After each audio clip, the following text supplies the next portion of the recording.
Alors vous avez dit que vous voulez simplifier, je dirais, la vie des entreprises. Alors comment et pourquoi ? Pourquoi ? Parce qu'aujourd'hui, on se rend compte, et c'est vraiment un sujet sur lequel je veux travailler, il y a vraiment aujourd'hui une complexité. Voilà, la France est très complexe. Elle peut rebuter les initiatives. Elle peut ne pas donner envie à quelqu'un d'aller au bout d'un projet juste parce qu'il y a des contraintes, et surtout administratives. Donc c'est vrai que si on pouvait mettre de l'huile dans les rouages, simplifier les démarches, avoir des guichets uniques, éviter la redondance de preuves et de fournitures de papier et de documents dans tous les sens, je pense que là, réellement, on pourrait permettre aussi plus d'initiatives. Donc ça, c'est vraiment là-dessus que je veux travailler. Et puis le comment, alors c'est par le biais de lois, c'est par le biais de règlements, c'est par le biais d'un ministre, d'un secrétaire d'État, Thierry Mondon, avec lequel je travaille déjà depuis 2 ans. On vient de voter donc un projet de loi pour lequel j'étais rapporteur donc mardi soir, qui va dans ce sens-là. Comment est-ce qu'on remonte du terrain les difficultés dans un conseil de la simplification qui existe et comment est-ce qu'on en arrive à effectivement faire en sorte que ça se simplifie.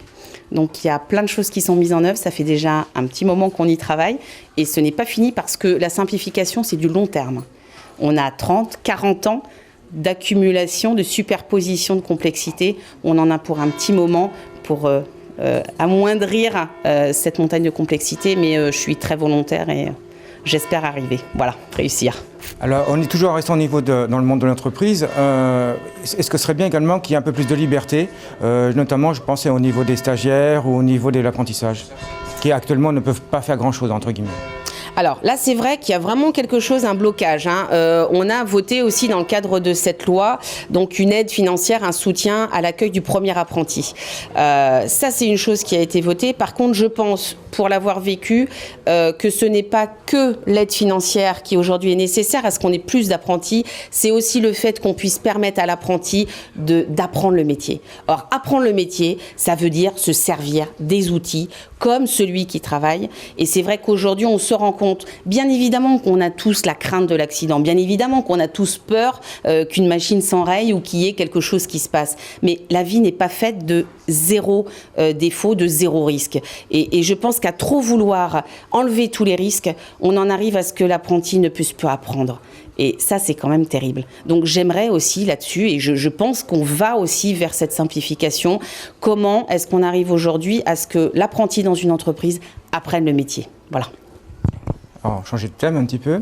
Les régions, oui. Nouvelle cartographie. Oui. Alors, un petit peu, qu'est-ce que vous en pensez ? Et puis, bien entendu, la Loire-Atlantique qui n'est pas rattachée à la Bretagne, votre avis ? Alors, moi, très sincèrement, d'abord, je préfère le dire comme ça me permet d'être... voilà, j'ai une certaine liberté d'expression. Je n'ai jamais été élue ni régionale ni départementale. Très sincèrement, j'ai beaucoup voyagé. Aujourd'hui, je pense que notre organisation, elle est d'abord... Et quand on parle de réforme territoriale, elle est d'abord sur une organisation administrative. J'ai beaucoup de mal avec l'assimilation qu'on fait à une organisation administrative avec une organisation identitaire. Pour moi, il y a un vrai problème. Ce n'est pas un problème d'identité. Il y a plus de Bretons à Paris. Donc arrêtons d'en faire cette image de se dire que parce qu'on va regrouper des régions, on va perdre une identité. Moi, je pense qu'aujourd'hui, on est sur un schéma régional qui devrait être le mien, je veux pas, je vais trop vite. Je sais, on me le dit souvent, tu as un train d'avance. Je pense que très sincèrement, les circonscriptions européennes m'allaient très bien. Alors on me dit, c'est trop tôt, faut pas le faire comme ça.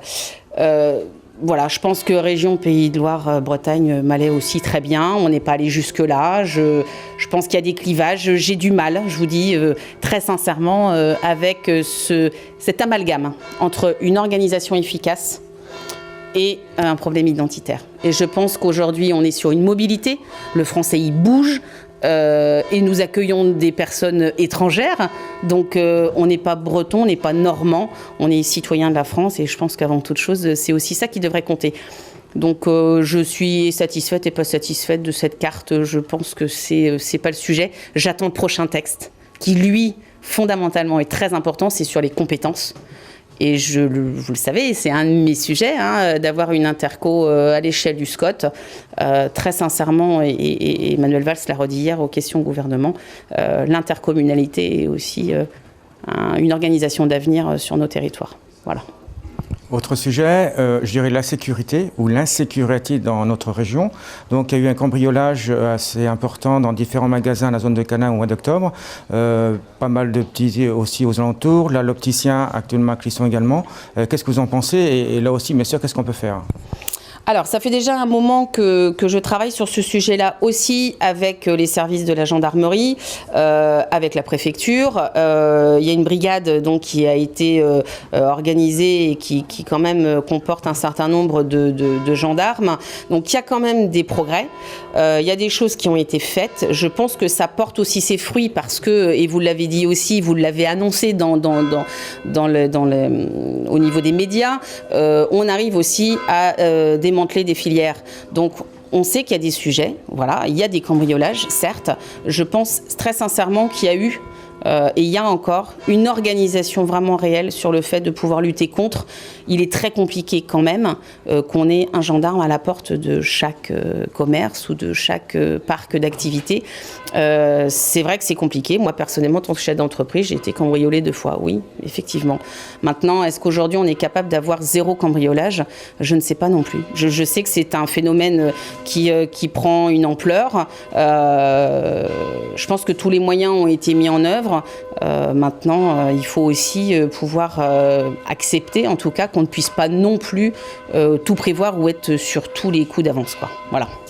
Est-ce qu'il y a des possibilités pour avoir, là aussi, le chef d'entreprise et un petit peu plus de liberté pour se battre contre les cambriolages ? Bon, alors là, justice soi-même, voilà. Ouais, moi, ça fait pas partie de ce que je défends, forcément. Là où je pense que c'est important, c'est là où on peut peut-être apporter une aide, et ça, je sais que les banques le font, les assurances le font, c'est comment est-ce qu'on peut sécuriser au mieux un lieu. Plus on mettra de sécurité, moins le cambriolage pourra avoir lieu parce que on va dire les premières secondes comptent. Là où on peut peut-être faire quelque chose, c'est comment est-ce qu'on accompagne justement les entreprises pour qu'ils soient mieux équipés. Ce qui permettrait justement... voilà, parce que je vous dis, si on veut vraiment arrêter le cambriolage, très sincèrement, y arriverons-nous. Il y a toujours eu des cambriolages. Donc moi, je suis plus sur le fait de se dire comment est-ce qu'on fait pour ne pas être cambriolé.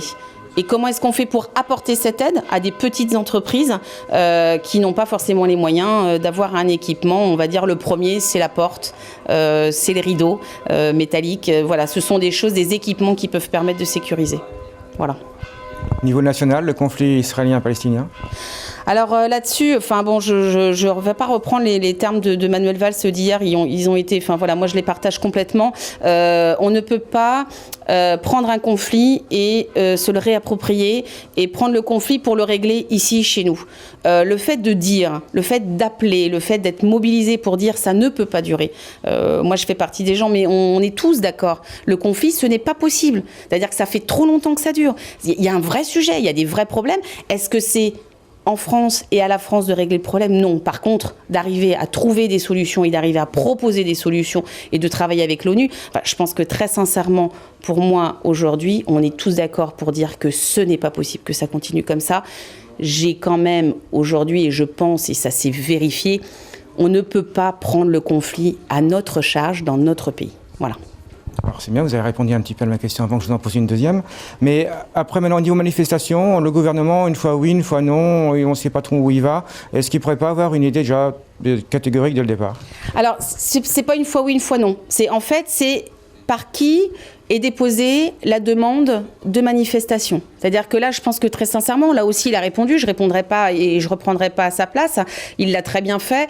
Et on l'a vu, la manifestation n'a pas créé d'échauffourée. C'est vrai que c'est compliqué d'organiser une manifestation parce qu'aujourd'hui, on le voit bien, des groupuscules viennent à l'intérieur, commettent des infractions et commettent des délits et avec de la violence qui n'était pas prévue forcément par l'organisateur du départ. Par contre, la première était de toute façon volontairement déjà dès le départ partait mal. Donc je soutiens le fait qu'elle n'ait pas pu être autorisée. Ça, c'est sûr. La deuxième a été organisée d'une autre manière. Elle a été accompagnée. Les forces de l'ordre, enfin, je veux dire, tout le monde avait tout, enfin, pas tout prévu parce qu'on ne peut pas toujours tout prévoir, mais en tout cas, tout était fait pour que ça se passe bien et ça s'est bien passé. Donc, à un moment donné, je pense qu'il y a un préfet, il y a un ministre de l'Intérieur. Ils ont pris la responsabilité et je trouve que le résultat va dans le sens de ce que je partage. Enfin, voilà, je pense qu'ils ont bien fait.